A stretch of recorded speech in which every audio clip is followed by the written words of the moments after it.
Kalau katanya kebanyakan makan daging kambing bisa bikin badan panas, tapi di musim Pilpres 2024 ini, main medsos justru yang bikin panas, alias bikin naik darah. Pasalnya banyak banget tuh pendukung calon presiden yang saling berdebat di medsos. Mereka dengan segala kata berusaha meyakinkan netizen untuk ikut mendukung dengan mengungkap kekurangan calon yang lain. Jangan salah, kebanyakan melakukannya tidak secara sukarela loh, tapi dengan bayaran yang cukup fantastis. Mereka inilah yang disebut buzzer politik. Selengkapnya di Secret Story.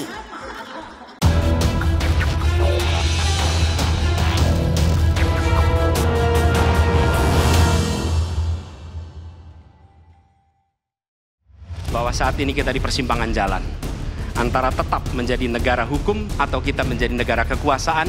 Kita akan perbaiki yang harus diperbaiki. Kita akan tegakkan apa yang perlu ditegakkan. Mereka suku-suku yang ada, libatkan dong kami agar kami bisa mendapatkan akses yang sama. Pemilu 2024 di depan mata. Persaingan antar kandidat pasangan Capres-Cawapres dan calon legislatif semakin sengit.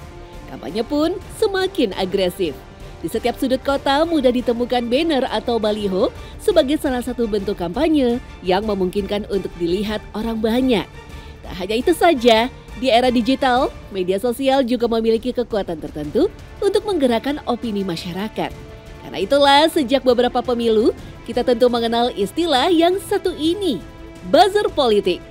Ya, meski memiliki beberapa latar belakang, sebagian orang memahami buzzer politik sebagai mereka yang menarasikan sesuatu terkait pilihan politik. Pendukung garis keras kali ya. Dia yang benar-benar all out untuk dukung suatu, ya mungkin kalau sekarang musim capres ya, mungkin mereka akan dukung mati-matian untuk capres itu terpilih, seperti itu. Biasanya orang-orang yang ada di sosmed mungkin bisa dibilang mungkin kayak bayaran ya buat ngebela politikus atau mungkin untuk ya ngebela dari isu-isu yang mungkin nggak benar. Meski begitu, rata-rata mengakui bahwa buzzer biasa tampil di media sosial dengan segala macam isu.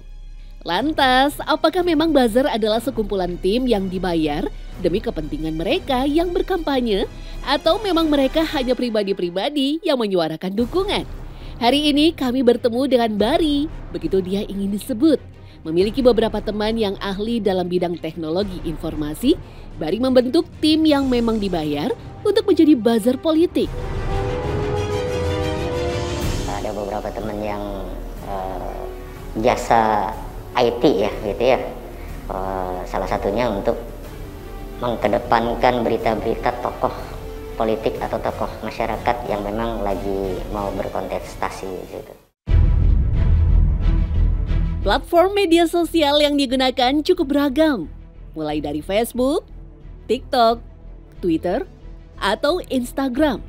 Mereka diwajibkan untuk memposting sesuai arahan dari partainya. Awalnya, Bari dan tim memiliki strategi dengan mengkampanyekan visi dan misi dari calonnya tersebut. Tetapi, lama-kelamaan hal itu berubah. Cenderung kebelakangan gitu ya, itu menjadi stigma negatif terhadap diri buzzer. Karena di situ juga mempunyai tugas untuk menyampaikan kredibilitas yang tidak baik terhadap calon lawan politiknya. Bari menyebut membuat tren yang menjadi salah satu tugasnya punya tantangan tersendiri. Narasi yang menjelekan calon atau partai lainnya cenderung punya tanggapan yang riuh di media sosial. Karena itulah Bari menganggap bahwa black campaign adalah salah satu cara untuk menjadi pusat pembicaraan. Oleh karena itu, strategi yang digunakan Bari pun adalah memperbanyak akun anonim yang ikut memberikan bumbu dalam pembicaraan tersebut. Nggak semua orang bisa menerima dengan baik prestasi-prestasi salah satu calon. Biasanya yang buruk-buruk tuh yang dikomentarin lebih cepat ya gitu. Itu juga menjadi salah satu tantangan. Karena tugas yang terbilang susah tersebut, Bari pun mematok harga fantastis. Dalam satu kali membuat sebuah tren di media sosial, Bari mendapatkan bayaran hingga puluhan juta rupiah. Nilai itu nantinya akan dibagi rata dengan semua anggota tim yang biasanya terdiri dari 5 sampai 6 orang. Seandainya ada orang-orang buzzer lain pun yang ikut berkomentar dan menyerang platform yang kita buat. Gitu. Ada tim IT, ada tim faktanya, ada tim lapangannya, dan ada juga kan yang punya akses untuk selalu berkomentar untuk itu. Menurut Bari, setiap partai biasanya melarang buzzer untuk menjalin kerjasama dengan partai lain. Tetapi menurut Bari, perjanjian itu biasa dipandang remeh oleh tim buzzer. Banyak dari mereka yang justru diam-diam bekerja dengan lebih dari satu partai. Buat Bari, semakin banyak pihak yang memanfaatkan jasanya, tentu keuntungan akan semakin besar. Ada yang memang berkomitmen membuat MOU tidak boleh membantu yang lain. Dengan syarat MOU itu juga menguntungkan pihak buzzernya. Gitu. Tapi ada juga yang memang memberikan peluang untuk bekerja sama dengan partai lain. Gitu. Penasaran dengan dunia buzzer politik? Kami menemui Seto yang merupakan salah satu tim sukses dari sebuah partai yang ingin disamarkan identitasnya. Seto tak menampik bahwa mereka menggunakan jasa buzzer karena ingin beradaptasi dengan kemajuan zaman. Terus terang kalau untuk tim saya itu di atas 20-an. 20 itu bisa lebih, belum dari tim-tim yang lain. Tetapi berbeda dengan Bari, Seto tidak ingin menggunakan akun anonim sebagai bagian dari buzzernya. Semua buzzer di bawah koordinasi Seto harus menggunakan akun dengan identitas asli. Pasalnya, dengan keaslian identitas, kredibilitas calon tetap bisa terjaga. Itu asli semua, tanpa ada yang bodong. Karena tim kita tuh benar-benar sebelum kita jadi tim, kita sudah dikasih arahan, dibuat perjanjian, begini. Terus kita mah, istilahnya kalau untuk di sosial media ya sesuai dengan akun asli gitu. Nggak ada akun-akun palsu untuk menjelek-jelekan, kalau itu nggak ada. Seto juga memiliki strategi untuk tidak terlalu membahas detail visi misi. Yang terpenting adalah buzzer membantu mengenalkan dan memenuhi ingatan warga sosial media akan identitas calon tersebut. Itu berkaitan dengan visi misi dia, visi misi beliau, gimana caranya. Itu hanya istilahnya untuk menarik warga supaya ingat bahwa nanti di hari H tanggal sekian, bulan sekian, pilih dia, nomor sekian, nomor sekian, itu aja sih. Dengan nilai yang tak main-main, kampanye di media sosial ini menjadi cuan bagi para pemainnya. Pasalnya, peran buzzer pun tak terbatas layaknya bendera partai ataupun atribut yang hanya diam tak bergerak. Buzzer pun juga memiliki peran untuk mengcounter ataupun mematahkan isu negatif yang sedang menimpa salah satu calon.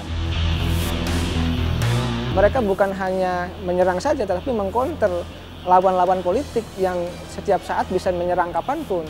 Nah, disinilah konteksnya menangnya buzzer di situ, tenaganya, jasanya dibutuhkan oleh para politisi itu. Nah, sebenarnya gini, kita menyarankan ya kepada pemerintah dan DPR membuat aturan khusus terkait dengan bagaimana tadi yang membentengi atau melokalisasi buzzer itu agar gerakannya tidak meluas.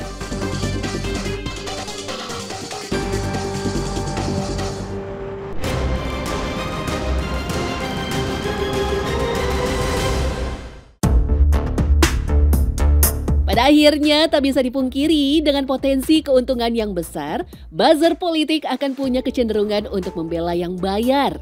Kemungkinan masalah sosial yang terjadi dari hoax pun bisa jadi tak lagi menjadi bahan pertimbangan.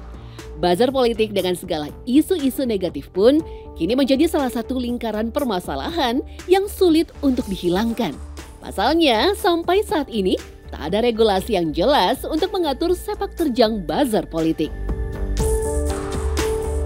Jadi payung hukum khususnya itu belum ada. Nah, sebenarnya gini, kita menyarankan ya kepada pemerintah dan DPR membuat aturan khusus terkait dengan bagaimana tadi yang membentengi atau melokalisasi buzzer itu agar gerakannya tidak meluas. Tetapi persoalannya begini, siapa yang memelihara buzzer? Ya politisi. Siapa? Yang punya uang. Ya itu yang menjadi persoalan. Apakah mereka mau buat undang-undang? Pasti tidak mau. Karena itu butuh kebesaran jiwa ya dari para politisi agar buzzer ini sebagai pemecah belah ya masyarakat dan bangsa ini bisa sedikit diminimalisir dan kalau bisa dihilangkan ke depan begitu.